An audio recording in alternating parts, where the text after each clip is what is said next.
press the bell icon on the YouTube app and never miss another update.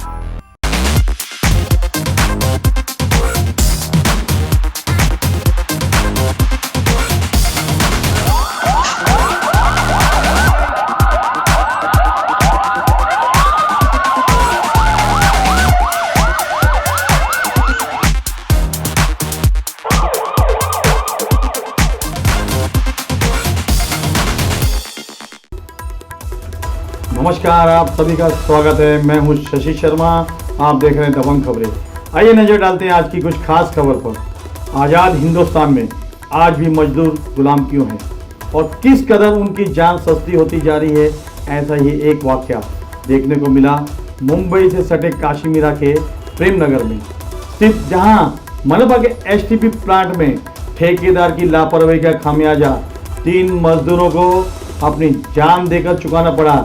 ये कोई पहला मामला नहीं है जब मनपा का ठेकेदार ज़्यादा मुनाफा कमाने के चक्कर में गरीब मजदूरों से बिना सुरक्षा यंत्रों के गहरे गंदे नालों की सफाई करवाकर उनके जीवन से खेलते हैं। इससे पहले भी दबंग खबरें ने खुलासा किया था किस तरह नाले सफाई ठेकेदार सरकारी मानकों की धज्जियां उड़ाकर गरीब मजदूरों को मौत के मुंह में धकेल रहा था। अगर उस वक्त आयुक्त ने कड़ी कार्रवाई की होती तो आज ये नज़ारा देखने को नहीं मिलता। आइए देखते हैं पूरी खबर। मीरा भाईंदर महानगर पालिका के एसटीपी प्लांट में मारे गए इन 3 मजदूरों के मौत के जिम्मेदार कोई और नहीं बल्कि मनपा के वे भ्रष्ट अधिकारी हैं जो सब कुछ जानकर भी सालों से हराम की कमाई खाने के चक्कर में अपनी आंखें बंद कर बैठे थे। जबकि 20 मई 2018 में दबंग खबरें ने अपने वेब पोर्टल न्यूज और साप्ताहिक अखबार के माध्यम से मनपा के कमिश्नर सहित तमाम बड़े अधिकारियों को ये जानकारी दी थी कि किस तरह ज़्यादा मुनाफा कमाने के चक्कर में मनपा के ठेकेदार गरीब मजदूरों के जान के साथ खिलवाड़ कर रहे हैं। यही नहीं, न्यूज़ कवर करने के दौरान एक पल तो ऐसा भी आया था जब बिना किसी सुरक्षा इंतजाम के गंदे नाले की सफाई करने गए मजदूर मौत के मुंह में जाते जाते वापस आ गए। मगर मनपा के अधिकारियों ने दबंग खबरें द्वारा दिखाए गए खबर से किसी प्रकार का कोई सबक नहीं लिया और आज जिसका नतीजा है कि ठेकेदार की लापरवाही की वजह से इन 3 मजदूरों की मौत हुई है। और इसके जिम्मेदार कहीं ना कहीं मनपा के वे सभी भ्रष्ट अधिकारी हैं जो इन भ्रष्ट ठेकेदारों के काले कारनामों को देखते हुए भी अनजान बने बैठे हैं। आपको एमबीएमसी से ठेका मिला है कि किसी और को मिला है? तो दूसरे को मिला। किसको मिला है ठेका? ये अभी साहब देखो, उसका नाम बताएंगे जरा मुझे कैमरे में। मालूम नहीं, ये सब नाका से हम लोग ये लोग का लेके आया, बोल रहे काम करेगा, हम करेगा चलेगा। कहाँ से लेके आए इनको? हम लोग नाका से लेके आए, नाका वाले हम लोग। कितनी मजदूरी मिलती है इनको? हम लोग 800 रुपया कर देता है, हम लोग का 900 तो आप रुपया। इनका इंश्योरेंस कैसे क्यों नहीं निकालते हैं? ये लोग का पास काम, ये लोग काम कर रहे हैं, मेरा भी एक हाजिरी मिल रहा है। ऐसे ही हम लोग का इंश्योरेंस हम लोग का निकाला नहीं है। मैं तो पानी का पाइप डालता है, बीएमसी का पानी का काम करता है। तो मैं बोला, ये लोग बोल रहा चलो काम लो, अपने ये लोग का साथ में रहता है, मेरा एक हाजिरी मिलता है बस। इनको ये जो ऑक्सीजन मास्क वगैरह है ये क्यों नहीं देते हैं आप? नहीं, सब दिया था, लोग फेंक दिया, इतना दे रहे हरामी लोग। हमें इसके बोले इतनी मंदिर, वो लोग उधर से गया, फिर आके आप लोग का साथ बात कर रहा है। इनको जब मास्क नहीं लगाया तो ये आपके सामने अंदर गए, क्यों जाने दिया आपने इनको? नहीं साहब, उधर से आया साहब, तो आपके हमारे सामने कैमरे में सब कह रहे हमारे सामने अंदर गए, आपने इनको क्यों नहीं रोका? नहीं साहब, उधर से आया, आपने बात कर, उधर आप वही कर रहे थे, आप रस्सी प्रोवाइड कर रहे थे उनको, रस्सी दे रहे थे, वो बोल रहे उधर से थोड़ा इधर आ गया ना। उनको क्यों नहीं रोका हम बिना मास्क के? साहब आप 5 पंप चला रहे, इधर 5 से उधर भी चला रहे, अभी इधर 4-5 दिन कर रहे साहब। आज ऐसे होएगा तो हम लोग का खुद ही मालूम नहीं। डेली आप नाके से उठा के दिहाड़ी मजदूरों को लेके आते हैं क्या? कोई परमानेंट लेबर नहीं है आपके पास? परमानेंट मतलब साहब ये लोग हम लोग कर रहे कि गुरु, हम लोग गाँव वाला है, ये सब इधर से मिलके हम लोग कर रहे हैं। इनकी मौत हो जाए, इनका इंश्योरेंस आप नहीं निकालते तो इनके परिवार का क्या होगा? मरण जनून तो ऊपर वाला खाते साहब। हम लोग तो ऐसे सोचेगा तो बिल्डिंग में काम पे जाएगा तो बिल्डिंग से गिर सकता है साहब। ऐसा ध्यान से करेगा तो हम लोग कभी भी काम नहीं कर सकते साहब। निरीक्षक के हिसाब से आपको लगता है जो गटर नाले सफाई हो रही है वो सही तरीके से हो रही है और इसमें सुरक्षा के जो उपाय हैं वो मतलब वो यूज़ किए जा रहे हैं, सही तरीके से सुरक्षा भी ध्यान में रखते हुए नाले सफाई हो रही है? सुरक्षा को ध्यान में रखते हुए सब हो रहा है, खाली उसका चोकअप निकल रहा है। मशीन कल आ रहा है, मशीन से पूरा सेक्शन हो जाएगा। खाली उसका मुंह का चोकअप खोल रहे हैं बस, बाकी कुछ नहीं। आपको ऐसा अंदाजा नहीं है कि ये जो जितने लेबर हैं ये रोज यहाँ पे नाके से दिहाड़ी लेबर से उठाए जाते हैं और यहाँ पे काम कराया जाता है, तो क्या कॉन्ट्रैक्टर लेबर अपने लेबर नहीं रखता, उनका इंश्योरेंस निकालना जरूरी है कि नहीं है? हाँ, इंश्योरेंस निकालना जरूरी है। अभी आपके सामने कैमरे में सभी जितने लेबर थे उन्होंने कहा कि हमारा इंश्योरेंस नहीं है और हमें रोज यहाँ से दिहाड़ी से नाके से लिया जाता है, तो ये कॉन्ट्रैक्टर के नॉर्म्स में आता है क्या? हाँ, अभी हंगामी लेबर है तो उनको उधर से लेना पड़ेगा। परमानेंट रखते हैं तो साल में एक बार ठेका मिलता है इनका, उनको नहीं साल में एक बार ठेका मिलता है, पर इनका इंश्योरेंस निकालना जरूरी है कि नहीं नॉर्म्स के हिसाब से? कॉन्ट्रैक्टर ने निकाला होगा तो इन लोगों को मालूम नहीं होगा, वो तो अभी उनको ही मालूम है निकाला है कि नहीं निकाला। पर ये आप ही के सामने कह रहे कि हम डेली में दिहाड़ी में काम करते हैं, हमारा कोई इंश्योरेंस नहीं है। मालूम नहीं होगा ना, इंश्योरेंस ऐसा इसका भी निकलता है ना। सर आप कॉन्ट्रैक्टर की साइड लेने कहीं आप उनका बचाव करेंगे, ऐसा क्या माजरा है जो आपको कॉन्ट्रैक्टर की साइड लेनी पड़ रही है? आप एक स्वच्छता निरीक्षक है यहाँ पर। मैं जो सही बात है वो बता रहा हूँ, मेरे को किससे कॉन्ट्रैक्टर से लेन देन नहीं, लेबर से लेन देन नहीं, मेरा काम है जो सही है, मेरे को जहाँ तक मालूम है तो वो आपको जानकारी। आपको ऐसा कहीं नहीं लगता कि सुरक्षा के हिसाब से लेबर को जो प्रोवाइड किया गया है वो हम प्रोवाइड कर रहे हैं, ऐसा कहीं नहीं दिखाई दे रहा है? प्रोवाइड कर रहे हैं सब मेरे सामने एक पर किसी ने भी सुरक्षा के एहतियात से कुछ किया हुआ था जो हमारे कैमरे में कैद हुआ है? आप बताइए जरा, जनता को बताइए। कैसा है मालूम है क्या, मुंह का चोकअप खोल रहे थे वो, बराबर पूरा अंदर जाते नहीं क्योंकि वो पूरा अंदर खींचने के लिए मशीन आ रहा है, खाली मुंह का पानी खोलने के लिए। अभी इसका चोकअप खुल गया इसलिए पानी आ गया उधर, और यहाँ पे थे मुंह के पास में थे तो उतने में बाहर निकल गए वो। अंदर हम ज़्यादा बेचते नहीं उनको क्योंकि उनका रिस्क है हम पर है, अगर अंदर कुछ हो जाता तो हमारे ऊपर आएगा, इसलिए अंदर बेचते नहीं उनको।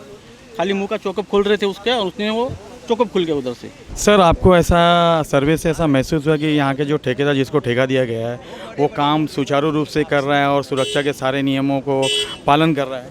देखिए, ये काम का मायना अपन को मालूम है कि कितना बड़ा है और कम दिनों में अपन को ज़्यादा काम करना पड़ता है। अभी अप्लाइंसेस और सुविधा हम हर लेवल पे देने की कोशिश करते हैं। जहाँ तक कोई इशू आपके माध्यम से सामने आए तो हम उसको ज़रूर टैकल करेंगे। हमारे साथ महापौर, उप महापौर, स्थायी समिति सदस्य, चेयरमैन और सीनियर सदस्य सब ये टीम लेके हम काम कर रहे हैं। ऐसे खामियां कहीं दिखाई दे तो हम उसको भी तुरंत दुरुस्त करेंगे। हमारी कोशिश है कि सुचारू ढंग से ये काम पूरा हो और वो लेवल पे काम होने के लिए other than health department I assign other all DMCs additional commissioner to this work. ऐसा नहीं कि खाली आरोग्य के लोग काम कर रहे हैं। इसको सुपरविजन के लिए मैं क्लास 1 के मेरे जितने ऑफिसर है उसको एरिया डिमार्क करके उसको ज़्यादा रिस्पॉन्सिबिलिटी दिया जहाँ की ये काम सुचारू हो। सर हमारे माध्यम से कल हमने एक वीडियो भेजा था आपके पास जिसमें देखिए मैं उसका खुलासा करता हूँ, ये काम रियली रिस्क है। ऐसा नहीं कि सब विन विन कंडीशन में काम है। कामगार लास्ट तक उसके जान को खतरा जोखिम में डाल के अपने लिए काम करते। हमारा फ़र्ज़ है कि उसका सेफ्टी अपन केयर करना। उसमें कल का जो वीडियो आपने मुझे भेजा है उसमें दिक्कत ऐसा हुआ कि जहाँ रेलवे पैरेलल लाइन को हमने बांध डाल के आगे का काम कर रहे थे, मीन टाइम में समुद्र में भरती आने से वो पानी का प्रेशर बढ़ गया और वो बांध फूट गया।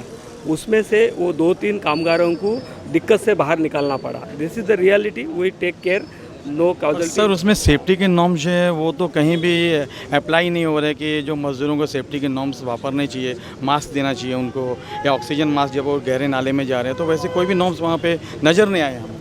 देखिए, जहाँ अंडर वाटर काम रहता वहाँ ऑक्सीजन का हम वैसा तो ऑक्सीजन मास्क अपन रखे नहीं है। This is the reality. ऐसा काम करने में थोड़ा सर वो अंडर वाटर ही था, वो नाला जो है 70 मीटर लंबाई है उसकी। जहाँ तक बांध डाला था ना उस टाइम में वहाँ पानी नहीं था। आप यकीन करो, आप शूटिंग कब हुई, बांध फूटने के बाद वो पानी फ्लड हुआ, उसके बाद आपने टैग किया, तो उस टाइम में तो पब्लिक के सेफ्टी के लिए उसको बाहर आना ही पड़ेगा ना। It is very critical to work. अब मैं रहा क्या, आपका भाई रहा क्या, वो काम तो दिक्कत से ही करना पड़ता। मुझे सुरक्षा के नॉर्म्स के लिए सिर्फ आपसे पूछना। We will take care surely. 20 मई 2018 को दबंग खबरें द्वारा चलाई गई खबर के बाद अगर मनपा के कमिश्नर या फिर जवाबदार अधिकारियों ने अपना फर्ज ईमानदारी से निभाया होता तो आज इन 3 मजदूरों को अपनी जान न गंवानी पड़ती। इसलिए दबंग खबरें की उन सभी ईमानदार अधिकारियों से यह निवेदन है कि वे इस मामले में दोषी ठेकेदार के अलावा उन सभी जिम्मेदार मनपा अधिकारियों पर गैर इरादतन हत्या का मामला दर्ज करें जो सब कुछ जानते हुए भी लालची ठेकेदारों को संरक्षण देने का काम कर रहे थे। SPML का STP प्लांट चालू था और ये प्लांट पिछले 4-5 सालों से यहाँ पर ये प्लांट का काम हुआ था और ये अभी पिछले 4 महीने से इसका ट्रायल बेस पे चालू था। तो यहाँ जब से चालू हुआ था, यहाँ के आजू बाजू के लोग इसके विरोध में थे। मैं यहाँ का लोक प्रतिनिधि हूँ, मैं यहाँ से लोगों ने मेरे को नगर सेवक चुन के दिया, तो इन लोगों को लेके मैंने वाकोड़े साहब के साथ में जाके पत्रव्यवहार भी किया था। लोग यहाँ पर इस बदबू से परेशान थे, वो लोगों ने इसके ऊपर ऑब्जेक्शन लिया था। लेकिन आज जो दुर्घटना हुई है बहुत दुर्दैवी है। आज जो यहाँ पर सफाई का काम चालू था, अभी ये कर्मचारी कौन से नगर पालिका के ट्रेनिंग वाले थे या नाके से लाए हुए थे, जिनको जानकारी नहीं थी, इसकी वजह से आज बहुत बड़ा हादसा हुआ। 3 मजदूरों की मौत के बाद मनपा के आयुक्त बालाजी खतगांवकर दोषियों का पता लगाकर उनके खिलाफ कानूनी कार्रवाई करने की बात कर रहे हैं। जबकि दबंग खबरें ने मई 2018 में ही आयुक्त सहित मनपा के तमाम अधिकारियों को इस बात से अवगत कराया था कि किस तरह मनपा के जिम्मेदार अधिकारी और ठेकेदार चंद पैसों के लिए गरीबों के जीवन के साथ खिलवाड़ कर रहे हैं। बावजूद इसके ना तो कमिश्नर ने और ना ही जिम्मेदार अधिकारियों ने दबंग खबरें द्वारा संज्ञान में लाई गई बातों को गंभीरता से नहीं लिया, और जिसका खामियाजा 3 गरीब मजदूरों को अपनी जान गंवा कर चुकानी पड़ी। इसलिए इस मामले में वे सभी लोग भी दोषी हैं जो इस मामले को जानते हुए भी अपनी आंखें बंद कर बैठे थे। इसलिए मनपा के आयुक्त सहित उन सभी अधिकारियों पर भी कड़ी से कड़ी कार्रवाई होनी चाहिए जिन्होंने ठेकेदार की लापरवाही को जानते हुए भी उस पर अपनी आंखें बंद कर रखी। का एसटीपी अपन कार्यान्वित कर रहे, उसका ही ये काम था। ये एसटीपी बहुत पुरानी हुई वाली है, अपन को मालूम था। इसके कार्यान्वित चलन नहीं था, वो कार्यान्वयन करने का भाग था। वो ठेकेदार की तरफ से ये काम हो रहा था। आज की घटना के बारे में बताइए। आज की जो घटना हुई, इसमें 3 मजदूर दुखद उनका ये हो गया, दे आर नो मोर। तो उनकी डिटेल इंक्वायरी करने के लिए मैं सिटी इंजीनियर को आदेश दिया है, और जो नेग्लिजेंसी है उसका भी मैं एफआईआर करने के लिए सिटी इंजीनियर को आदेश दिया है। और जो घटना हुई वो बहुत ही बोले तो अनकंसिडरेबल घटना है, उसकी तहकीकत करके कार्रवाई होगी। ये सफाई करने मनपा प्रशासन का है कि खाजगी? ये खाजगी कर्मचारी ठेकेदार के कर्मचारी है। तो ये क्यों आए थे, क्या कर रहे थे आज? एसटीपी कार्यान्वित करने का भाग था। तो किससे कैसे हो गई, क्या बात? एसपीबीएल ठेकेदार है, उसके माध्यम से ये शहर के आकरा एसटीपी का काम चालू है। मौत कैसे हुई सर? अभी वो जो पुलिस तहकीकत करेगी ना। मनपा के विभागों में भ्रष्टाचार के दीमक ने किस कदर अपना साम्राज्य बसाया हुआ है, इसका अंदाजा इसी बात से लगाया जा सकता है कि प्रेम नगर में रहने वाले रहवासियों ने मनपा द्वारा रिहायशी इलाके में गंदगी सफाई के लिए लगाए जा रहे प्लांट का यह कहकर विरोध किया था कि इसके शुरू होने के बाद आसपास रहने वाले लोगों को कई तरह की परेशानियों का सामना करना पड़ेगा, साथ ही लोगों की जान को भी खतरा है। मगर लोगों की आशंकाओं को दरकिनार करते हुए पानी पुरवठा विभाग के इंचार्ज सुरेश वाकोड़े ने न्यायालय को यह भरोसा दिलाया था कि प्लांट में सभी तरह के सुरक्षा इंतजामों का पुख्ता इंतजाम किया गया है, इसलिए किसी भी तरह के खतरे से डरने की कोई जरूरत नहीं है। मगर 3 मजदूरों की मौत के बाद यह लगता है कि वाकोड़े ने न्यायालय और आम नागरिकों के साथ धोखा किया है। उनके लिए रिजर्व जगह था और इधर कोई प्लांट नहीं था। ये इन्होंने अपना फ़ायदे के लिए और बिल्डर का फ़ायदे के लिए ये लोग ने प्लांट चेंज किया, और इसको हमने तो शुरू से बोल रहे थे कि ये इसका जगह जो है, ये प्लांट के लिए जगह है, ये जगह लायक नहीं है, ये लोकेलिटी में इधर प्लांट नहीं हो सकता है। ये प्लांट का कुछ नॉर्म्स होता है कि ये लोकेलिटी से इतना दूर होना चाहिए। तो हमने इसके लिए हाई कोर्ट में गए। हाई कोर्ट ने कारपोरेशन को बोला था कि ये इनसे निगोशिएट करो, तो कारपोरेशन ने भी इसका निगोशिएट कोई किया नहीं। हमने सुरेश वाकोड़े करके इसके कमिश्नर इंजीनियर है, एग्जीक्यूटिव इंजीनियर है, उन्होंने एक हाई कोर्ट में एफिडेविट दिया था कि इसका कोई तकलीफ नहीं होएगा, कोई स्मेल नहीं आएगा, कोई इसका तकलीफ नहीं है। उसके बाद चालू हो गया ये, उसके बाद चालू हो गया, चालू अभी ट्रायल रन के लिए चालू है, और ट्रायल लास्ट 8 महीने से उसका हमें तकलीफ हो रहा है, स्मेल आ रहा है। आजू बाजू से सब बिल्डिंग है उनको भी स्मेल आ रहा है। उसके बाद भी हमने वाकोड़े को पास गए कि आपने ऐसा प्रॉमिस किया था, आपने एफिडेविट हाई कोर्ट में दिया है कि इसका कोई तकलीफ नहीं होगा, कोई स्मेल नहीं आएगा, बट इसका स्मेल आता है। हमने उसका जो हादसा हुआ इसका जिम्मेदार वाकोड़े को मानते हैं आप? यस, वाकोड़े को मानते हैं। इसका हादसा हुआ है, इसका वाकोड़े के साथ पूरा कारपोरेशन इसका जिम्मेदार है, और इसका ये जो कंपनी बनाया वो भी इसका जिम्मेदार है।